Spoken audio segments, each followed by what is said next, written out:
வணக்கம். 2024 அக்டோபர் 8 செவ்வாய்க்கிழமை அதிகாலை நிலவர ஒரு நிமிட வானிலை ஆய்வறிக்கை. அதிகாரப்பூர்வ வானிலை அறிக்கைக்கு இந்திய வானிலை ஆராய்ச்சித்துறை அறிக்கையை பார்க்கவும். ஏற்கனவே நேற்றைக்கு மதியத்திலையும் மாலையிலையும் இரவிலையும் இந்த அதிகாலை நேரத்திலையும் ஆங்காங்கே மழை பொழிவை கொடுத்து வருகிறது. அடுத்தடுத்த 3 நிகழ்வுகள் வரிசை கட்டி நிற்கிறது. அரபிக்கடலிலே லட்சத்தீவு மற்றும் கேரளா மற்றும் மத்திய அரபிக்கடல் வரைக்கும் நீண்டிருக்கக்கூடிய காற்றழுத்த தாழ்வு நிலை நாளை காற்றழுத்த தாழ்வு பகுதியாகிறது.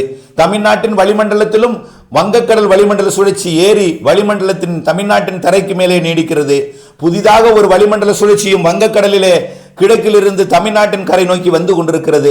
அடுத்தடுத்த 3 நிகழ்வுகள் வரிசை கட்டி நிற்பதால் இருகாற்று இணைவை நிமிடத்துக்கு நிமிடம் மணிக்கு மணி நாளுக்கு நாள் இருகாற்று இணைவை மாற்றி அமைத்துக் கொண்டே இருக்கிறது. கண்டிப்பாக உங்களுக்கும் எந்த நேரத்திலும் மழை பொழியலாம். வானிலை ஆய்வறிக்கையுடன் இணைந்திருந்து வடகிழக்கு பருவமழை வரை மழை இருக்கிறது என்பதை அறிந்து விரிவான அறிக்கை கேட்டு பயன்பெறுங்கள்.